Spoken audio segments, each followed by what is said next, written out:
You've just entered the bear crawling nation on the No Agenda Stream. This is Mordant McFall, and welcome to the other side of live. Welcome everybody to the #1 late night success freaky motivational show, otherwise known as the other side of live. Tonight's working title is Success Freaks number 10, Annual Backwards Goals. Tonight we are live from Roseville, Minnesota for the last time this year. And then deep in the Bear's Den in Monticello, Georgia. And deep in that Bear's Den is the dark side of positive, Charles McFall. Say hello, Charles. Hello, all you Stonehenge fans. I want to say this is the new time, and I love it because we're coming up right behind a great show that leads into us called Stonehenge, comedy, off-the-cuff stuff. Check it out, No Agenda Stream, noagendachat.net, and everywhere else you can find No Agenda, including facebook.com/House of the Bear. You can click Listen Live, and if you tune in an hour before this show, you get this awesome comedy show. And I want to say thanks to those guys for leaning into us tonight. Whoop, whoop. Now, as you said, we are a half an hour earlier. For the first time, we're coming live at people at 9 o'clock Eastern time. And I had a buddy of mine ask me, is this going to work out better for you guys as a whole? I'm like, yeah, as a whole, but right now it's annoying because we're not used to it. Everything's like, oh, I've got all this stuff running late. So I'm packing, getting ready. Tomorrow I leave Minnesota for Charlotte, North Carolina. So I'm just busy man. Of course, a half an hour means all the world to me right now. And I know you're dealing with the same thing. Not so much. Normally I'm killing time between the shows. Tonight, there's a buffer. It used to be a 30-minute buffer before I really needed to be at my desk setting up. So if I was running late at work or that kind of thing, I'd have that window. Tonight I'm running late at work and I'm watching the clock going, hey, I got to jump out of here and get ready for the show because it starts in 15 minutes. And just to show how live we are, Saint Dopium and Titanic, the two hosts of Stonehenge, are in the chat room chatting with us saying thanks for pimping their show. And you really should check it out. So call it in. Well, we have a call-in number and everything, right? We're live right now. Right now, you can call in at 218-632-1724. Once again, that's 218-632-1724. Pick up the phone. Give us a call. Yeah. So it gives it more a faster pace feel to me because it's faster. I gotta get off work, go see the kids, maybe read them a good night story or whatever, get my water or vodka or whatever I'm drinking for the night. Tonight's water. Sometimes it's not. And we're good to go. We're not going, wow, we've been ready for 40 minutes now. We're like, hey, we've been ready for 5. We're good to go. Yeah, it's nice that everything that came together really, really well. I was in here setting everything up, and I have some friends making dinner for me. And I'm like, I wonder if they're going to call me and let me know. And then I took a peek out, and they're like, oh, dinner's ready. I'm like, oh. So it was up to me to let them know, hey, no, you can interrupt me at this point. But I guess it was being cool. The other reason why we've bumped it up, and it was really your choice. You and I have been talking for a long time. I left it in your court, and Gitmo Slave got on the phone and harassed you a good bit, which we appreciate when he does that. We came up with a solution because it's a little bit easier to when you don't have that 30-minute break between one good show and another, it's easier to run the schedule together. And we've been talking about going longer. We've been talking about when we're on a roll and the end of the show comes up, we're like, you know what, let's keep going. And we didn't have that opportunity before. Now we do, because not only are we earlier, we have the ultimate stop button, which means we can run until we shut off our broadcast. Right. This is still an hour show, but yes, Gitmo he's a fan of the show, which is a nice thing to have in the No Agenda stream. He's a fan of the show, and he's like, you guys are just getting going sometimes, and you could go longer, and it'd be nice if you went for, what do you think about a 2-hour show? And I was like, no. But the compromise was, look, there are times where you're right. We could go longer, and we should go longer. But there are also those times where we're running out of steam, looking at the clock going, come on, 10:30. Come on, 10:30. So Now that we have the power in our hand, we can go, look, we're going to keep to that hour, which is really the length of our show, or we're going to go a little longer tonight. So not sure what's going to happen tonight. I know you're in a new situation in your life. You're older, and you're tending to run out of steam more often. But just because I'm young doesn't mean you can't keep up. They do have pills for when you start to pod fade. I'm looking for the pun, too. I don't even have one. Podagra. Here we go. Podagra. For those of you who are beginning to pod fade, it will bring you back. Lickety split. Oh, you said lickety. I did. That's because we're not your grandpa's motivational show. We are the other side of live. No, sir. So, and speaking of not your grandpa's and weird stuff, last week's episode, Tosol number 63, was entitled "Who Flung Poo?" Other people's messes, and that's basically about what do you do when people just blark and you step in their mess, or they you get caught in the fallout or whatever, and it was an interesting show. Yeah, that was my topic, and it was kind of hard to get the ball rolling because I wasn't sure what I wanted to put out and not put out, because I will talk about anything in my life, but when it comes to involving the others around me, especially those I love, I want to tread lightly, because if it's a problem with them and then they listen to the show and we haven't really dealt with it, it'll cause more problems. But we got it going, and I think there were some things addressed, and actually you and I learned afterwards. I think this was interesting. There's obviously a moment in the show where we're just not talking about the same thing. We're not connecting for some reason. We didn't know why. The show ended up being really excellent. We had a live audience, right? You were in front of a live studio audience. Yeah, I think a live studio audience of 7. It was a good lucky number. It was, and it went well. They got involved. The show was great. And then afterwards, we got to talking, and we both went, "Oh, well, that was simple." But then we realized, well, if we're going to do steps 1, 2, and 3 to what we're talking about, now we can go deeper, and that is going to become a special piece of audio that we're going to put together soon, maybe next week. Next week, we're doing some extra recording stuff, and but those moments like that when we're just not connecting, but it's still a great show, you never know what it's going to lead to. Yeah, and so we're going to go ahead, when we get together, just like you said, we're going to dig deeper and answer those questions that we had.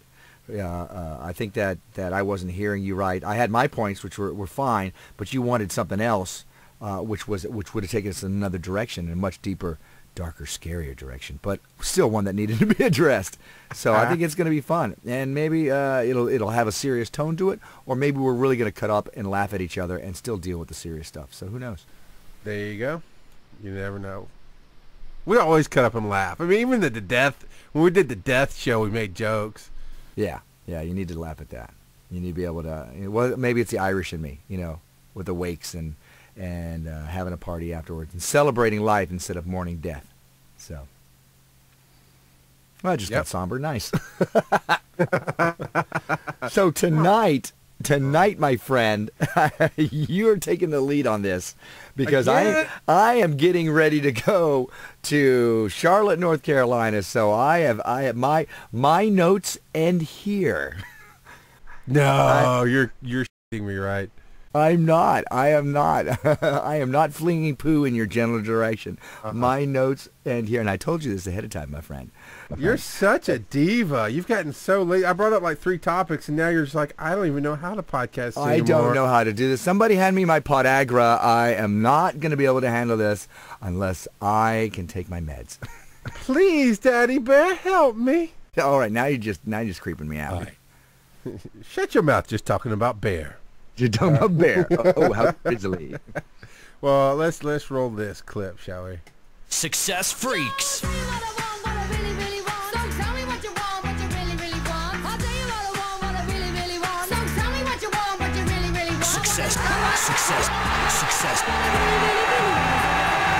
Success Freaks.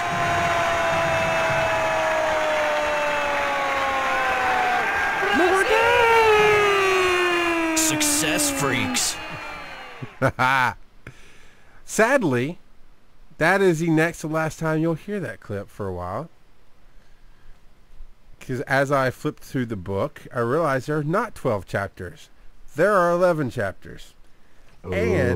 And the next chapter is basically go forth and conquer. Nice. Well, it's going to be maybe we should skip ahead to that one, and we can have that one, and then we'll do this in-depth one, because this chapter was really had a lot going on. And even when they talk about when you start doing the action steps, he goes, at a minimum, this is going to take you an hour. This may take you 3 or 4 hours to be working on this, because all the stuff that we've been doing in the book is leading up to this, and leading up to it's not just looking at what you're going to be doing monthly, but what you're going to be doing over the next year. I found it interesting that he even addresses the fact that Raymond Aaron even addresses the fact that a lot of people do 5 and 10 year plans, and he's like, I'm not doing that. He does the monthly stuff, and then he does a year, and that seems to be working for him and his monthly mentor program. He does monthly, a year, and life. Oh, yeah, that's right. That's right, with the life missions, etc. So, yeah. So, for those new to the show, we on Success Freaks, which is the first Tuesday of each month, and we'll probably still do it. We're just going to give you more of our opinions and our ideas. It's bigger, better, more. It's about the steps, the actual steps you can take to improve whatever it is you want to do. Improve your work situation. Improve your love life. Improve your podcast. Weirdo. So it goes from discussion of, like last week was a discussion of situations and what we learned from them, or how we might tackle it this way, or some suggestions. The Success Freaks really is designed to teach. It's designed to say, here are actual steps. Here's something you can do to make things better. And we've been using a book called Double Your Income Doing What You Love by Raymond Aaron with Sue Latcher. And I got it at the library for $1. They were selling it for $1, so I picked it up because it's got money on the front. I'm like, what? That looks retarded. And then I start reading the foreword and I read the chapter stuff. It has nothing to do with money. It really is all about changing the way you see life. And we've gone through this once a month since January. We're on chapter 10 since it's October. There you go. And this is annual backwards goals. So now you can move strategically towards realizing even your biggest goals. And I'm just going to sum it up really quick. Okay? The summary of this annual backwards goal is you sit down. And this would be, for now, this is October the 2nd, 2012 currently.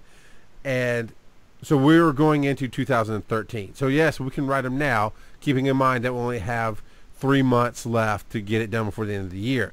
But the idea is, say, January 1st, or even December going into January. You sit down and you write your goals, except you don't go, this year I want to blank. You write it as if you did it already. Because the principle that Raymond works on is that our minds don't know what's real and what's not. If we pretend like we do something versus we've actually done it, our minds think we've actually done it. And things that we've done first time are usually easier the second time. So an idea would be to sit down and you say, I accomplished speaking at 6 places this year. I accomplished securing myself as a professional motivational speaker this year. And you write that down. And you'd write down, I successfully made $1 million this year. You write these kind of things down, right? But you write it down as if you've already done it. You write it down as you're congratulating yourself. And we'll go into some more details in a minute, but this is just an overall summary. And the way he says it works is your mind doesn't know that you haven't done it. So you live your life as if you've already done these things. You've achieved, you've overcome these humps, these obstacles. You've done it. So as you go forth, these are actually goals that you want to achieve this year. But as you're acting as if you've already done it, they come easier. They come to you. He says he has a lot of clients in his monthly mentor program that come to him like, wow, the year is only half done. I've already achieved all this. Everything I've written down, I've already achieved. Right. One of the stories that I heard from Jack Canfield, going along the lines of your mind can't tell the difference between what you're experiencing physically and what you're just thinking in your head. It translates everything the same way. They did a study, or they did an experiment where they took three groups of basketball players, and the first group would not shoot hoops from the foul line at all. They didn't let them do anything. The second group, they let them practice for, I don't know, 2 hours a day, something like that. The third group, they sat there and just imaged them practicing for that amount of time, or for whatever amount of time. And they did this for about 2 weeks, and then they brought them back to see if there was any improvement. Well, of course, the first group, which didn't do anything, they kind of waned a little bit. They didn't really they did not get any better, and some of them were right around the same level, but some of them got less. The ones who did practice, they got a little bit better, and I don't have the numbers in front of me, but the ones who just thought about it were almost as good as the ones who had physically practiced. So if you're visualizing things in your brain, it's as if you're already doing. Even your muscles are reacting to it. And it's like, well, how can that work? Because you're training your muscles. Well, yes, but your mind is also doing this. It's an amazing thing. So exactly what you're saying is right, and there are different studies to prove that. And here comes the right-left punch I warned you I was going to throw. I'm reading through this chapter, and I'm not feeling it, man. I don't get it. To a point I do, but to a point I don't. And I think that's because we've talked about one of my issues, is that I have a hard time, a real difficulty with visualizing short-term goals. Like, okay, NMX, we've been working on that for the better part of 6 months. We had an entire year just about to plan for NMX. I can visualize that. I can say, we're going to speak there. I've gone and seen pictures of people there. I see us there. We still have a 50% chance of still speaking there. As far as we submitted 4, 2 got rejected. We still have 2 on the table. I have no doubts. I mean, I see that they're doing a scholarship to educate somebody, and I said I don't want to do that. There's also some other options of going to NMX. I'm like, no, we're going to be there as speakers. That's the way we're going.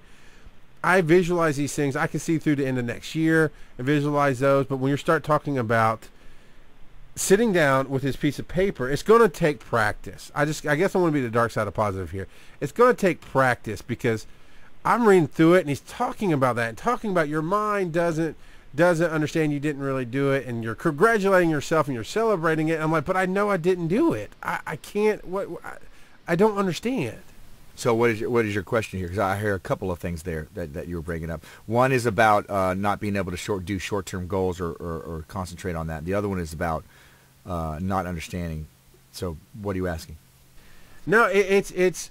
I'm not asking. I'm just saying, for people who hear this and go, "Wow, that's really woo-woo," and that's really. Yeah. I'm with you, because I'm going, dude. I don't get it. I'm going to do it.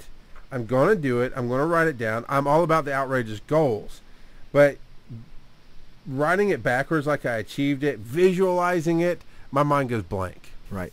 One of the things about I go blank. One of the things about writing it, doing things backwards, and it's called, I think it's called the Merlin effect or something, where Merlin lived backwards in time. And I got this from the Landmark Forum.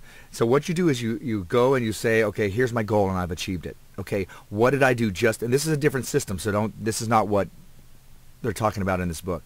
Here's me, I've achieved this goal, I've become an author. Okay, what did I do just before that?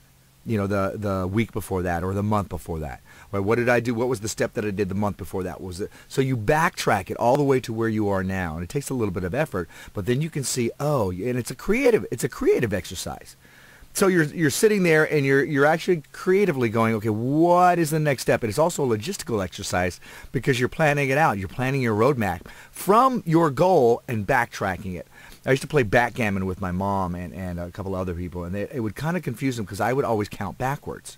And I don't remember which way is forward or backward now, but I would always, when I would make my goal or figure out which way I was going, I would count backwards, and they're like, you're making it weird. I'm like, yeah, but it works for me. So who cares? And if it's throwing you off your game, bonus. So so it is woo-woo. You're absolutely right. I mean, especially, I would assume for the No Agenda audience, it is especially woo-woo. But here at the other side of live, we're giving you a different take on things, where we believe that speaking in quantum physics and things like that, is that how you think and how you believe does affect your reality. It does physically affect your reality. Matter is just energy moving at a high rate of speed. And that's why we can touch. If all that energy stopped, if all the molecules moving at a high rate of speed, if all those molecules stopped, you could push your hand through it, because the space in between the molecules is huge. If you were to take and I'm probably going to mess this up. There's the atom and then the electron, and the atom's about the size of a basketball, and the electron is 20 miles away circling this. There's a lot of space in there, but everything's vibrating at a high rate of speed, and that's where you get the solid of this. Well, this energy is affected. These molecules are affected by what we think. Not only what we think, but what we believe, who we are. So when you start visualizing something and visualizing something, then your body starts to react to it. And not only, like with the basketball example, but not only that, but also reality around you. There's a story that I heard about these two guys who were in college, and one was studying to be a press, working for the press, a media interviewer. The other guy was there, I think, on a golf. The golf thing, yeah. The golf, yeah, golf scholarship. So they would practice. Him getting the green jacket from winning the Masters, and the other guy would interview him. So, I think the universe has a sense of humor, so that when the guy finally did win, I'm reading something from Gitmo Slave. Mm-hmm. When the guy finally did win the Masters, he went into the tent to be interviewed, and there was his buddy, and the guy interviewed him. And after the interview was over, he stopped. They both kind of looked at each other. They broke out in tears, hugged each other, and they went, wow, we made it, and we were here. Another way, I heard Wayne Dyer talking about how he would tell people, I'm going to be on The Tonight Show. I'm going to be on The Tonight Show. I'm going to be on The Tonight Show with Steve Allen. I'm going to be on The Tonight Show with Steve Allen. And this was before he was famous, before any of this stuff came together, but he really believed it. He visualized it.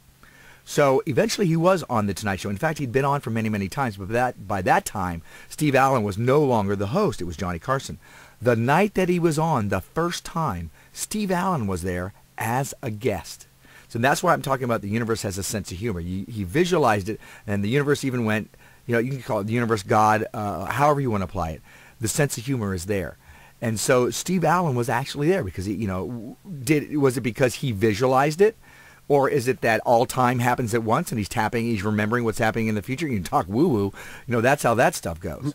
But for doing these goals and writing them as if you've already done it, your mind starts thinking, oh, I've already done it. And the way that they mentioned in this book is that it's much easier to do something a second time. If you've already done it, it's much easier to do it. And that's why you talk as if you've already done it. It's not like, okay, I'm going to do this. It's like, oh, I've done this. So this next time it's going to be easier. And that's the theory behind that. So I can talk about my own personal experience when I first started doing affirmations. When I would start reading it and I was like, okay, say this out loud or read this or do this over and over and over. And then I read, I think it was Brian Tracy in one of his books. It might have been, I don't think it was Eat That Frog. I think it was a different book. But he talked about write down your goals. Write them down every day.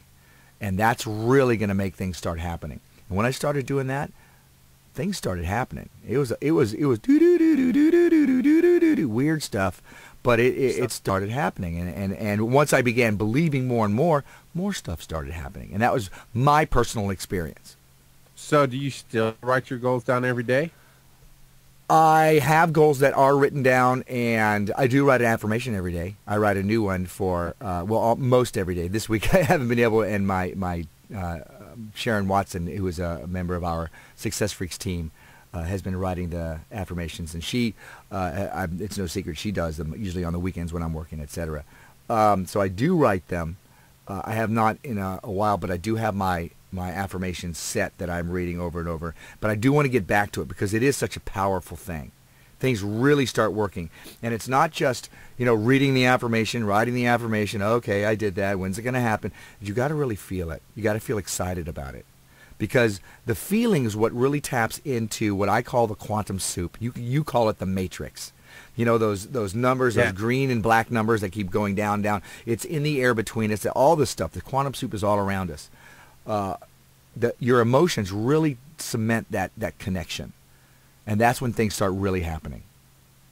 And so that's why I say you have to do it with once more with feeling. Feeling, yes.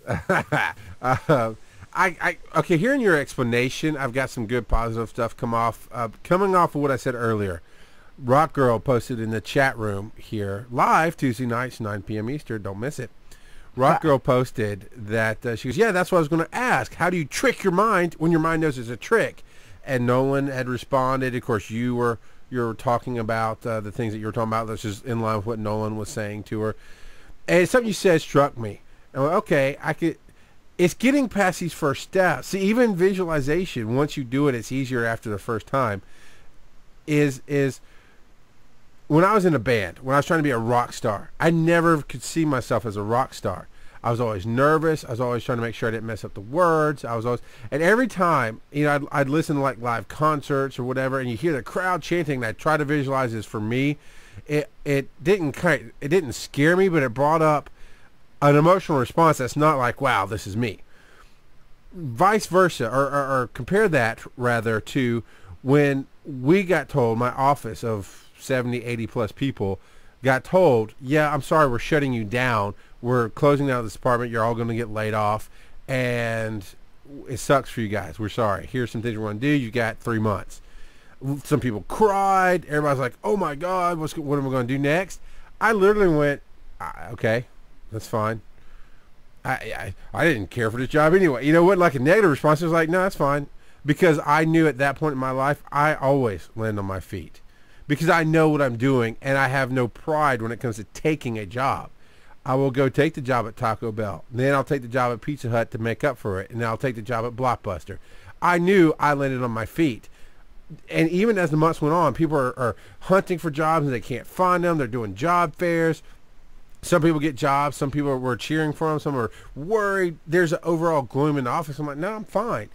Came up to like the last week before they're going to close the office. And I went so far as even to travel to the new office in Philadelphia to teach those people how to do my job. Because I'm like, it's my job. I enjoy teaching. I'll teach you anything. But I knew I was going to land on my feet. It wasn't like you're taking my job. It was like, I'll go home and I'll get a job on the ambulance. I'm going to take a week or two off just to go to Israel and relax. And then I'll go on a job hunt. Came down to the week before they were going to close. I got called into the office and they said, hey, we want you to work at home. We still need people with your expertise. And here's a computer. And we're going to pay you the same amount of money. And now you get to work at home. And I've been doing that for 2 years on a 3-month basis. By the way, and in 3 months, we're going to lay you off. Okay, I'll land on my feet in January. I've been doing that for 2 years. And I know when that goes away, I will land on my feet again. That kind of visualization, to me, I guess, to give you the reality of it is, I want to talk about the 2 story too, Mordant, in a second. But in reality, when I think visualization, I'm literally trying to picture the thing that I want right now, for fun, because I don't say no to any door that opens. My wife and I will play the Mega Millions. We don't care. It's $1 or $2. It's fun. It gives us a brief moment of excitement. Because I know the universe could give me $20 million that way, and I'll still do Success Freaks. That's exactly what I do with the money. It might not give it to me that way. It may make me a millionaire through Success Freaks. Whatever.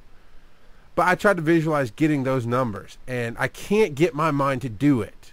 So, and you visualize getting, you're open to getting that money anyway, whether it's through work, whether it's through, your Yes. this business, or anyway, you're open to whatever, and yet you're not open to going to speak at New Media Expo any way that it might happen.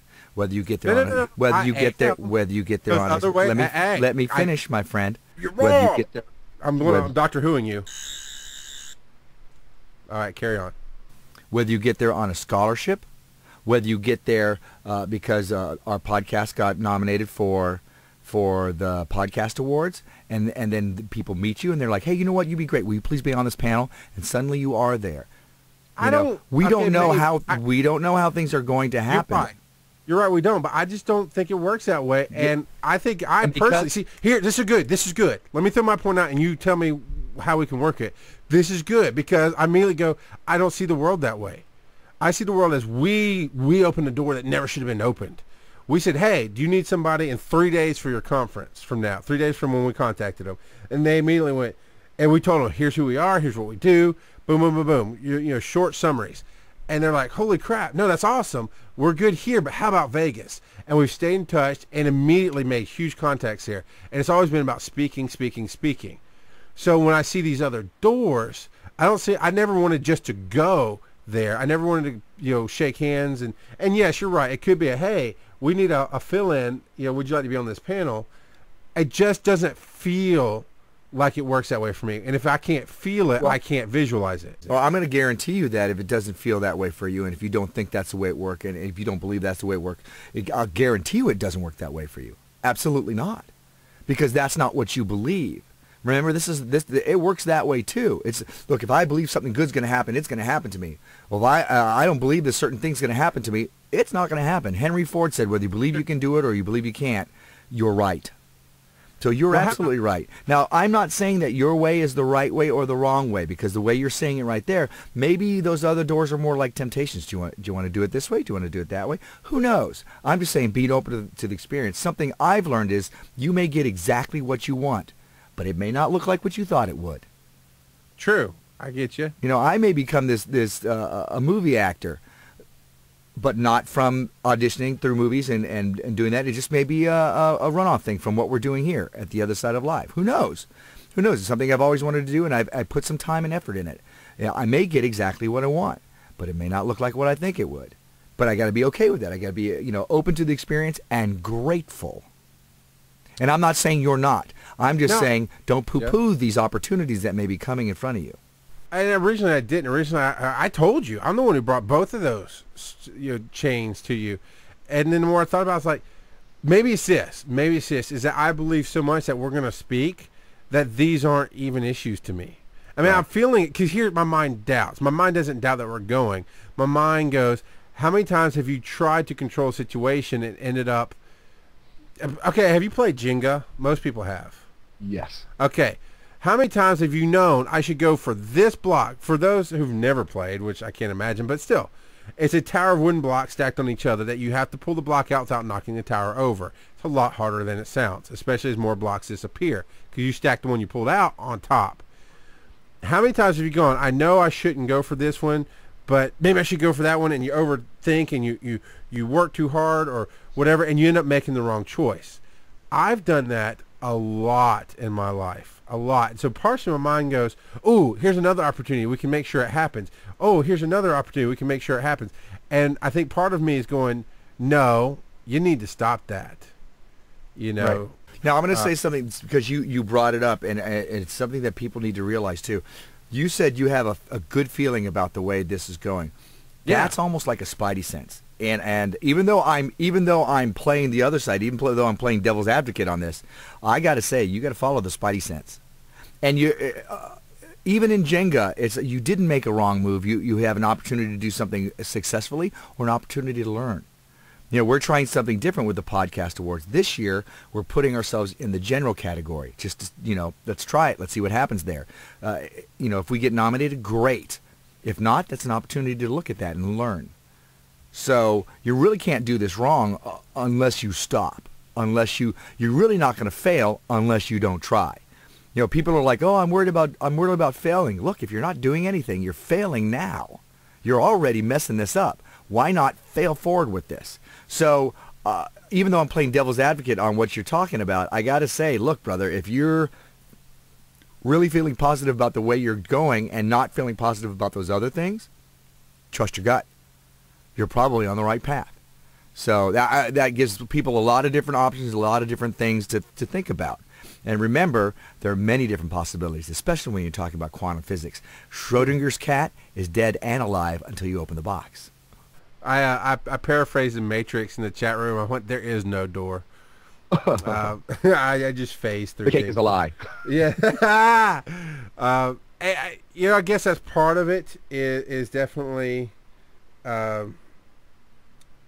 don't know what I'm trying to say. It's distractions.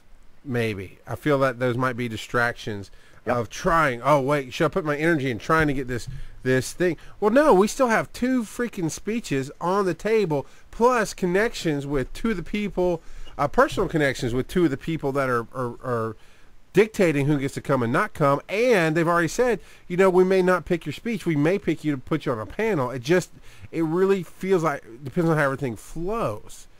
So if for some reason, I fully believe we're speaking. If for some reason we don't speak, I won't regret not going. I'll go, okay, we have said overall, God, universe, the great spoon in the sky, whatever you want to say. is we said we're letting go of this. We're not trying to control. We're not trying to nitpick, which is, I think, it's taking a lot of worry off of our plates, to be honest. Yeah. We're letting go. We're saying, hey, we're going to speak there. And if we're not going to speak there this time, we're going to turn around and put it at New York. And then we're going to turn around the next year, because I believe we belong here. I believe our path is what it is. And we put our energy into what we need. And that energy has grown so much other stuff.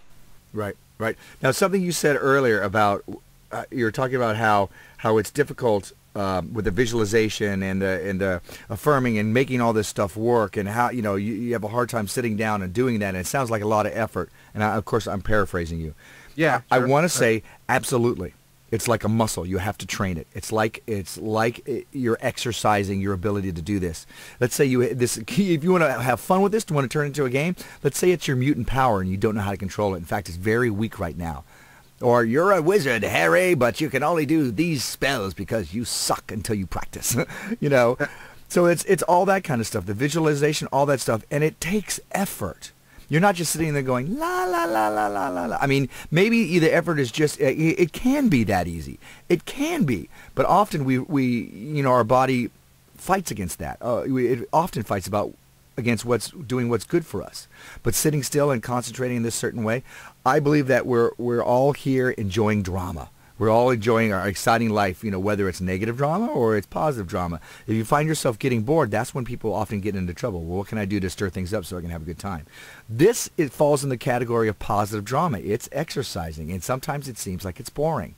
But if you really want to do this, you really want to affect things, or you really want to be a wizard, Harry, then you're going to have to learn your spells. You're going to have to sit down there and learn your prayer. You're going to have to sit down there and learn your meditation. Whatever it is, however you connect to the divine, however you connect to God or the universe, that's up to you. Whether it's quantum physics and manifestation and visualization, or it's prayer, or whatever it is you're doing, whatever gets you there, it takes a little bit of effort. And when you first start off, you can't do much, because you're used to you can pick up the 5-pound weights. You can pick up the 5-pound changing your life, the 5-pound manifestation. It takes a little effort to really move that mountain. Sure, the faith of a mustard seed, but that faith has weight to it. And it takes a little effort to be able to move that and to have that and to grow that. And that brings us full zigzag right back to Success Freaks. And we're talking about the annual, not annual love letters, the annual... backwards goals. Backwards goals, thank you. I got to reopen my book. So... I printed out a form. We found the form, and we went through it. I know we both read the chapter. We talked about writing goals. There's a letter. Do you want me to go over the cover letter that goes with it? Yes, if it's not too drawn out. It's not too drawn out. It kind of, to me, I needed this. Out of everything in this chapter, I needed this letter, because it's like I said in the chat room, remedial visualization is what's going on. Because you're right, December 31st, 2000 and whatever. So we, at this point, would probably write December 31st, 2013. Okay, give us a little extra time. And it says, "Dear," and you put your own name. So, "Dear Bear, who lived through last year for me. As I review the past, I thank you for living, blah, blah, blah, blah." It basically gets you, as you read it, gets you in the mindset of you've written this in the past. And I can see how this works. Have you ever watched, and this is a general this isn't necessarily a Mordant question, but have you ever watched PBS or the History Channel, and they do anything old like World War II or the Civil War, and they have somebody reading the letters that they found in that accent or that dialect or whatever, but you feel like you're reading the letter, and you feel like maybe you're that person even writing the letter. Right. I see that as happening here. It's this written letter that gets you in the mindset of, this has been written and you wrote it and this is already done. And it goes down and says, "Some successes were difficult for you, requiring skill, concentration, planning, and effort. In particular, I noticed you use your skills of," and it has blanks, and you fill in the skills that you would love to be proud of. Because obviously you don't know exactly what it's going to take to get through this year, what skills you're going to use. But so you put down the skills you love. For me, it'd be the skills of teaching others to be awesome. The skills of being able to speak in public and dance on your feet and think of something on the spot when everything crashes. you know, it's skills that you love. It's for me, in my opinion, for you, Mordant, it'd be the skill of being able to talk to anybody, and you talk to that right person, and you're just you, and they saw you, and immediately it took us up to that next level because you aren't afraid to talk to people and show who you are and be Mordant Mon. You know, that kind of thing. There's some more written here that gets you in the mindset of reading the letter, and then it gets down to, in particular, I acknowledge you and congratulate you, especially for, and this is where you fill in what you want to have accomplished. I congratulate you on making your first million, on establishing yourself as a motivational public speaker, as I congratulate you on launching the official Success Freaks brand and drawing your paycheck this year from that. You know, those obviously would be some of mine. And then you sign it. So it gets you in that mindset of celebration that I need. I needed the Sesame Street visualization guide. That's what I needed. Right. And then, of course, there is the actual goals that you write out that you can kind of touch on a little bit if you'd like. So this was almost a love letter to yourself for the coming year, for what you want to do. And it even talks about how if you're late in the year, which we are, if you want to do this, you can give yourself a jump start for the end of next year. Otherwise, it says you could prorate it. And just, if you're in May, you can say, just you're a few months and just go ahead and start it anyways. But since we're here in the beginning of October, you're going to shoot for the end of 2013. What you want to accomplish. Now, we've talked about this. We've talked about how we want to use this system to, we're creating our Success Freaks. I don't want to call it a company, but I guess that's what it is. In which we are going to be creating inspirational content and getting it out to different people. So setting our goals, and it uses the Mainly system. And for those of you who have not heard before, Mainly is an acronym for the different types of goals that you're going to be setting each month, and now that you're going to be setting at the end of the year. M is for mess, how you're going to clean up a certain mess. A is for, I'm drawing a blank, is for acknowledgement, so how you acknowledge somebody or something. I is for how you increase your wealth. N is for doing something new. L is for learning something. And Y is for you.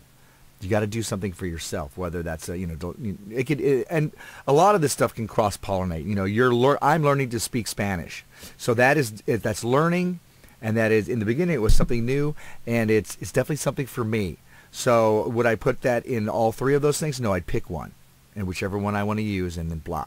So this annual backwards goals is using the Mainly system, but instead of doing it month by month by month, it's letting you set your goals for the end of the year, for yourself, for your business, for whatever. So what huge mess are you gonna clean up? And it allows you to use the different ways of setting goals, which we talked about earlier. What are those three again? It is minimum, target, and outrageous. hey, I had a whole spiel. Damn it. All right, go ahead. I'll eat my gruel. You're cruel. Never mind. You got it. No, I was gonna eat my gruel. I'm serious. It's minimum, which is for the pansies. Welcome, pansies. No, come on, be honest. What minimum is that minimum thing that you're going to do. You do it anyway. You do it without effort, so that you don't. No matter what goal you set, you do not fail at it. Yeah, but you can't call your success freak and be a minimist. For the purpose of training people how to do this, for the purpose of giving people confidence in how to do this, absolutely, I can say that that's a success. And this is why we're partners. He'll hug you while I smack you. That's how it works. Just like the way I run my kids. Sometimes I yell at them, and sometimes my wife yells at them, but we never yell at them together. If he yells at you, I'll hug you, and vice versa. But then there is target, which takes a little bit of work. A lot of people who want to be called success freaks, a lot of people who are listening to this show right now are like, man, there are definitely some targets I want to hit. I can push myself. I'm not happy just sitting here phoning it in. I'm going to hit the target. It takes a little bit of work, but it's definitely doable. The target is what most people around you go, wow, yeah, okay, I can see you doing that. And then in their mind they finish, I don't think you're going to get there, but I can see you doing that. We all go through that. Sometimes for us, it was launching a newsletter. It took a couple of months to finally get our butts in gear, and now it's going out successfully, and it's a team effort, the Success Freaks newsletter. It's called the House of the Bear now, but I think we're probably going to come up with a more official title soon because it really is about all of us. And the House of the Freak. How about that? I don't know. No, that's not right. Anyway, that's the target. As you do work, I achieve this. Most sales teams, and even my department is not sales. My department still generates things that generate numbers. Most departments have goals. We need to up it by X amount every month. That's a target that they know they can reach. Outrageous is typically where the bear lives. Although you will catch me, moping around some of the other locations. Outrageous is, I can never in a million years do this. Could I? And you put that down and watch as it happens. Now, this is something that we had covered in an earlier chapter with these 3 ways of setting goals, and now they're bringing it back. They're bringing it back for your end of the years, for your annual backwards goals, so you can have that Merlin effect. And it allows you to see, here's what my target goal is. Here's my minimal goal, which I'm going to be able to do anyways, no matter what. I know I can do this. It's no big deal, and it's there. It's there as a kind of a saving grace, so I'm not a failure in any way, shape, or form. And the outrageous goal, that must be the House of the Bear, because that's where the bear lives. That's right. Yeah, it's pretty cool. So those are our targets, and delegation. I know delegation is one you're working on now. Yep. Delegation, the reason for delegation, it's a lot of us feel like when we set a goal, we have to be the ones to do it. Not so according to this book. It has to get done. You have to make sure that it gets done, but you don't have to do it. There is no purity to doing that. There is no sense of accomplishment that you had to get your hands dirty in there. Especially if you have so much going on in your life, much like we do. If you have so much going on in your life where you need to delegate it, whereas if you won't let go of it, you're not going to be able to accomplish as much as you could if you were able to lead people to do that. So you can concentrate on those things that are very, very important. I just created a new list, which I call my my important list, and it's like, for not including Tortuga Twin stuff. This is just Success Freaks and Mordant World and House of the Bear and all that stuff. What are the things that are most important that I do? And then that way I can look at this list and go, okay, everything else is stuff I should learn to farm out, because everything else is detracting from my time to be able to do this. And I'm going to include free time too. If you have no free time whatsoever and you're just working all the time, that is no bueno. And so when you're really trying to do quality stuff, it's not going to come out that well. It's going to come out and you get burned out because you're doing so much busy work that you're not moving forward with the stuff you're trying to accomplish, and B, you're not having a life, so you're forgetting why you're doing this. Instead it becomes this millstone around your neck dragging you down, and you don't want that. So delegate. Yeah. I'll let him say it. Delegate. Excuse me. So now the hard part in this chapter is actually filling out this form, right? Yep. Because it's you have to do that for each of the mainleys, each of those, the mess, acknowledgement, blah blah blah blah. It's this huge form, and he says that it's going to take you a minimum of an hour, and in fact, you should take your time with it so that you can really figure out what you want. Because this is important. This is you figuring out what you want to do with your life. This is you pursuing that positive drama. This is you saying, I'm going to lean in. There's that song, I think it's called The Fighter. And part of it, the rapper, it says lean in. When things get tough, lean in. So this is you leaning in. This is you no longer pussyfoot around and saying, I want to be a writer. This is you grinding away at your keyboard so that you can produce something. If you really have that passion. If you really have that passion, it's not going to be as awful as that sounds. Charles and I have a passion about speaking to you. So this is fun for us. It's work. It takes time. It takes effort to prepare, especially when so much else is going on. What are we going to do? We're going to lean in. Now, we can get caught up in Charles, if you need the talking stick, I know I'm talking a lot. You can just bunk me over the head. You're fine. Good. We can get caught up in our day-to-day stuff, and we can get caught up in doing the Tosol show, which we love. But if we want to get bigger, better, more with this, if we want to be able to touch the world, if we want to find other forms of outlet, then it's going to take us grinding away at certain things so that we have them, so we have our speeches in place, so we have opportunities. When the opportunities come to us to go speak somewhere, we're ready. It's not, oh no, I've got to do this now. It's, of course, this is who I am. So of course the quantum soup is stirred in that way. Of course the matrix conforms to that, because I've already got these speeches ready. Why? Because I'm a speaker.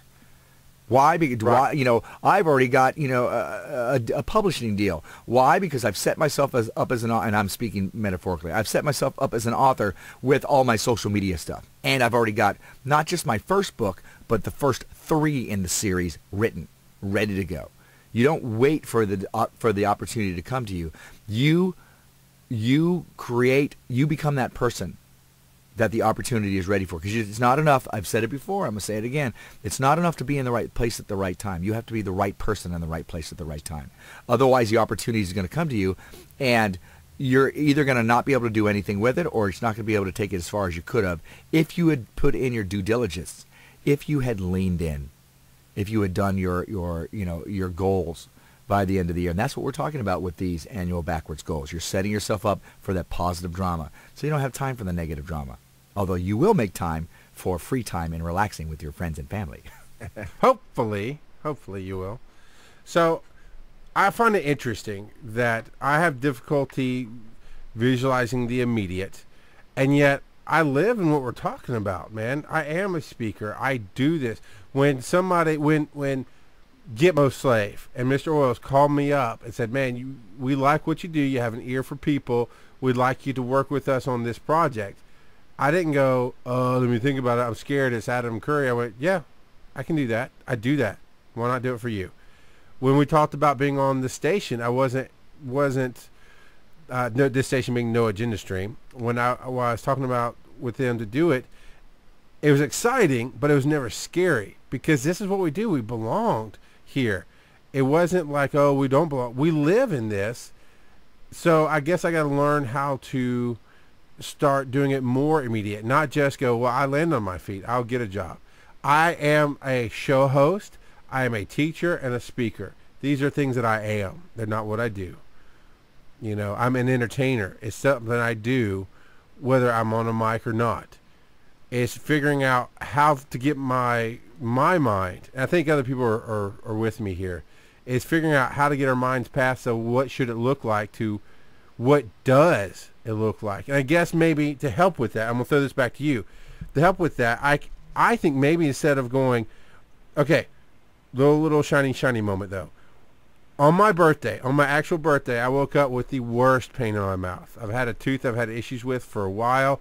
I've got a very high tolerance for pain, and it got to the point where I couldn't take it anymore. I had to go to the dentist with no insurance and emergency, Friday afternoon, please see me type of deal.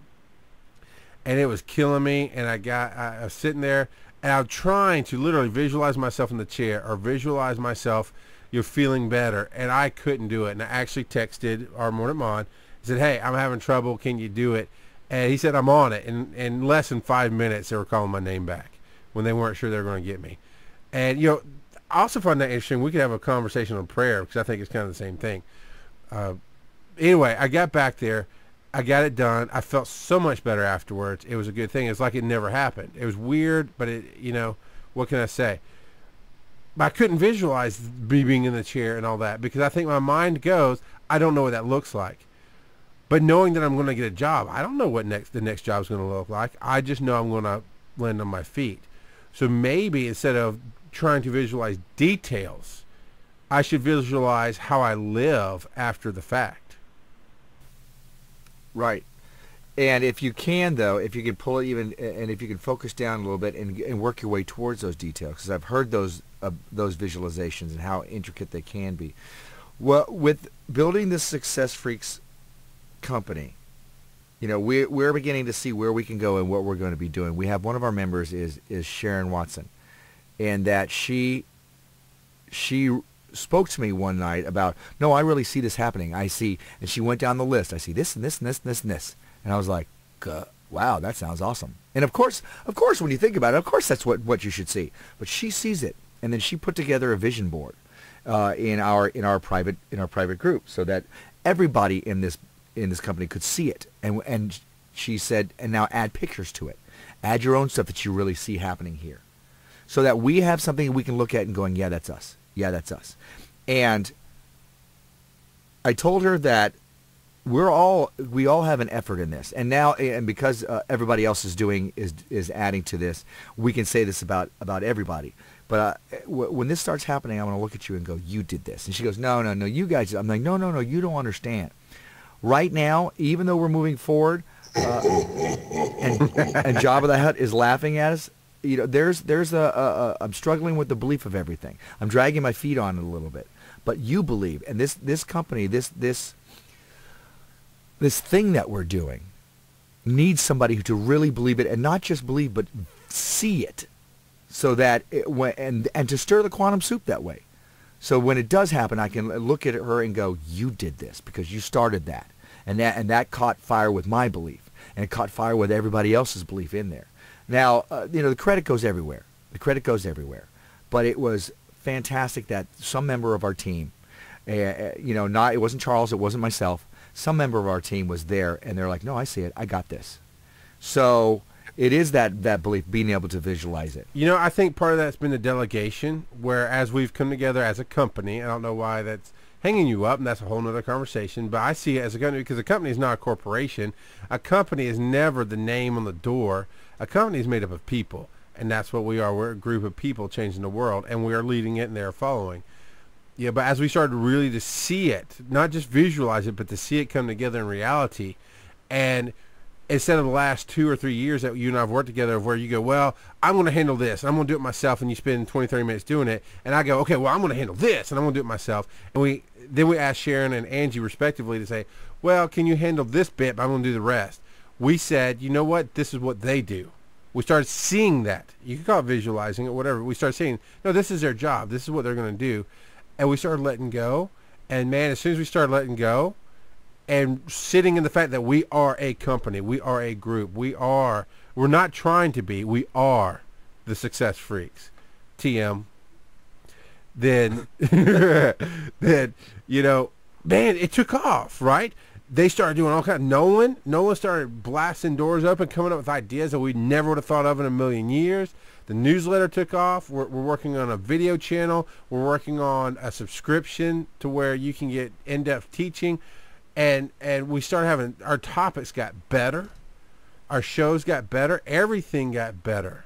And that was delegation. That was saying, we don't have to do it all. You do it. And literally doing it and not going, are you done yet? Are you done yet? I need to check it. I need to make sure it's right, but letting it go. Yeah, it's more the other way around, where they're like, okay, we've set this up. Are you ready? And we're like, oh, we've got to write this now. Noverton in the chat room said, either lead or get drug along, Mordant. We'll get to there. And he gave me a little winky face. There's no they. It's we. You're part of that. Yeah. Yeah. I wanted to ask something. I know we're out of time, but we have the power. We have the power! And by the power of Gitmo, I shall move forward. Anyway, visualization can be hard for a lot of people. Obviously, I'm kind of one of those. Angie had said, she came off an idea of something I'd said earlier, of one of the pictures I'd love somebody to make for me is a paycheck that comes from Success Freaks to me. And has whatever money in it, but it's a paycheck. It's something that I can cash and take into the bank. Rathburn said something about visualize your bank statement growing. And when I hear the word visualization, I immediately think imagination. Close your eyes, see it happening. But what about actually using props and crutches? What about if I take my bank statement and I write 3 zeros on the end of it every month? I don't know if it's T. Harvicker from I think it might be. It was one of those groups that they actually have a check, or it looks like it's oversized and everything, and you write it out to yourself and you put a dollar amount. And he said that he would put it up over his, where he was sleeping, so that's the first thing he saw in the morning and everything like that. Rhonda Byrne in The Secret said that when she got bills in the mail, when she opened it up, instead of looking at the bills and going, oh, I owe this money, she imaged it being checks. Oh, look. I just got this much money, so that brought that good feeling. And eventually checks started coming in mail for her. and millions of dollars worth of checks because we all Right. know how big the secret got. But did she just imagine it, or did she? She or used I the think- prop of whenever she got a bill and would open it up. Okay. You know, she would be happy. Oh, look, more money for me. And then she would, that's just the money thing. There's other ways of doing it. There's other ways of whatever you can actually go to. If there's a place, let's say you want to go and what is the joke? How do you get to Carnegie Hall? Practice. You can go to Carnegie Hall and sit there and image yourself being there. You could do that as part of your as a meditation for yourself. Now, in some place like the Sun Bowl, isn't it like I don't, maybe not, but there's a place that looks like the Sun Bowl that people can just go up there and play. Yeah. That's pretty cool. So thing. you can use props, absolutely. Whatever gets you there. Well, you remember, however you connect to to the divine, however you connect to the quantum soup, whatever gets you there. Yeah. When we went to that motivational meeting with Bill Cosby and Lou Holtz and all those guys, at the end of it, some guys were getting up on the stage and looking out, and for some reason we didn't, but they were visualizing trying to be public speakers, and that I wasn't drawn to the stage personally because I was drawn to Bill Cosby. When he's up there telling his stories, I'm like, no, that's me. I mean, not to be arrogant, I'm trying honestly not to be, but I feel a connection to Bill Cosby. He tells stories. I tell stories. That's me. I can be up there walking around telling my story, and the crowd's eating out of my hand. Whereas some other people, you may be included, I wouldn't say it wouldn't hurt to get up there, but need to get up on that stage and see the hundreds of thousands of seats and that kind of thing. Have you done that in the last couple of years? Have you visualized that kind of speaking? Oddly enough, I do it on a really small level. Whenever I'm going to a new show, whenever I'm performing at a new show, I'll get up on stage, especially if it's a show I don't know. When we went to the Bristol Renaissance Fair, they put us on the biggest stage there. I thought I'd never get to that stage. And for whatever reason, we were there one weekend, and we were on that stage. So the night before, I stood on that stage, and I looked out, and I got a sense of the space that I was going to be using. I get a sense of how far the audience was from me because they were a little further back than I prefer. But just getting kind of used to that, and then just imaging that, and so that the next day I was able to walk into that space already having been there, already having made it my own on some level. I marked my territory. I peed on that stage. No, I didn't actually pee, but metaphorically, I peed all over that place. It was just claiming that stage, claiming that space. Carpe stadium. I don't know. I think we went a little bit longer, but I feel like we're done. So we'll toss it to you and see where you want to go. I think that I'm going to tell people, listen, if you really want an opportunity to listen to or to go over the book like we've been talking about, pick up the book, and we're actually putting together a list of all of our Success Freak shows so that you can go from show to show to show to show to show, and you can just follow along and do do your own little work study thing. Eventually, that's what Success Freaks is going to become. We're going to have our own little work study or groups of people who are going to get together and do this stuff and it has that social interaction as well as having accountability to each other and kind of leveling up your life together so that you really are going for your goals and you're not just doing it alone and you want to keep going back week to week to week as you're all moving forward with this. So yeah, get the book. Double your income doing what you love. Talking about Success Freaks. I just found out last night it is really difficult to get the forms now. When we first started, you could still go to aaron.com/double your income and print off everything and sign up. And I don't know why I didn't go in and print off everything then. I didn't. I was kind of just doing that as we went through the book. As of like a month ago, I had problems trying to log in. And then as of last night, there is no login. You can't do it. So if you search the internet, there will be some forms. But here's the thing. Here's the beautiful thing. It's not a negative that he's taking away or his people have taken it away or that it disappeared. It's a positive for us because as we grew through this year, we need to do this. But we need to go so much more in depth than he does. And we really need to get into more individual life choices versus corporations and helping, whatever. We don't want, not that I'd hate it or anything, but I'm not looking for the $10 million client. I'm looking for the guys and girls who listen here tonight and say, yeah, I can give you, I want to start a business so I can invest a little bit of money and you can help me. and you help out more people that way. So with Raymond Aaron, basically pulling out of we're giving you materials to really work through this other than the book and the forms that are actually in the book itself. He's leaving a huge gap for Success Freaks to step up right now. And we're developing our own handbooks to go through. We're developing our own forms to help you through this stuff. And we're developing our own teachings to give to you. That, well, when I say give, I mean some of it's going to be, there's going to be a slight cost to some of this, but we're filling the gap is what I'm saying. I can visualize that. I'm like, Raymond Aaron, you're out. We're in. You know, I can see that. I just can't see getting in the dentist chair. You know, outrageous. It's where you're gonna fall asleep tonight. You're gonna have a dream, and you're gonna be in the dentist chair, and there's gonna be Raymond Aaron standing over you with the drill, going, "Oh, I'm out, am I?" Don't success freak out on me, boy. There you go. All right, I think we've crossed the stream here, or whatever it is.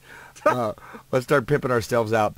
Those of you who are listening to the podcast, we are live every Tuesday night at 9 p.m. now, Eastern Time, at theothersideoflive.com/NAS. And, of course, the NAS stands for No Agenda Stream. And if you are listening live and you want to go ahead and check out all of our old stuff, all of our older stuff, you can go to theothersideoflive.com. And everything from, I think in a couple of days we'll have this one, number 64, up all the way back to number 1 is there, theothersideoflive.com. And I discovered something new today that I was so excited. In the middle of this show, I took my Instagram picture because we're doing that as part of our new project. We're supposed to be taking Instagram pictures, he and I separately before the show, which I am at Bear Crawling on Instagram. You are at Mordant World. You can follow us there as well. And, of course, the pictures go on our Facebook pages and whatnot. But I forgot. We both forgot, I think, in the setup to take our picture ahead of time. So I took one in the middle, and it posted. And now you can go to www.rebelmouse.com, REB as in boy, EL mouse.com /House of the Bear. And it's just this, to me, it's just this beautiful layout of everything Twitter and Instagram. And as far as I know, you don't even have to be a member of Twitter or Instagram or Facebook. You want to see my social media stuff? I think this is how you do it. You know what? I'm going to get my wife to try that since she's not on Facebook anymore, to see if she can just see the page. rebelmouse.com /House of the Bear. I put it live in the chat room. It'll be in our show notes. I know Mordant's going to get one put up. It's awesome. That way you get to see what we're doing without having to be on the grid and be in Facebook and all that jazz. But it's beautiful. And I got my picture up tonight. It's a beautiful thing. I tell you what. I haven't gotten my phone. For some reason, it went dark, so I had to restart it. And I'll take a picture then. But speaking of Instagram, if you want to check us out there, we are on Instagram. You can look under Bear Crawling for Charles and Mordant World for myself. You can find us on Facebook at facebook.com/BCN Tosol. So, that's for the other side of live. And is there anything else? You can find Charles at houseofthebear.com, myself at mordantworld.com, and mordantworld.tv. What else you got? Yourmomshouse.com. I don't know. Oh, my God. Why did we not say this at the beginning? I was saying it. You just jumped on me. I'm sorry. All right, Joe, jump in, dude. No, I'm just kidding. I forgot. Podcastawards.com. Please go nominate us. You can only nominate one time. The information is up and down on Facebook, but we're trying to make sure the information is on Facebook. If you're subscribed to the newsletter, and why aren't you if you're not, then we send out a special email that gives you a link. Please, it takes one time to nominate, and then in November there'll be 15 days to vote, and you can vote once a day, and we really would appreciate your help. We love getting attention. We love seeing our names in white lights up on the interwebs. So please, nominate The Other Side Alive in the category of general, and use theothersidealive.com. They put in the HTTP, but in case you missed it, it's http://www.theothersidealive.com. We would appreciate it. And again, like you said, we're in the category of general. So that is all the news that's fit to print. I think we's done here. Well, there is our Amazon link that if you'd like to support us, you can shop through that. But we won't harp on that too much. You can find that on our sites. But yeah, that's about it. That's all, folks. Thank you for tuning in to the other side of live for our October rendition of Success Freaks. This is our Mordant Mon. And I'm the just talking about Shaft Bear.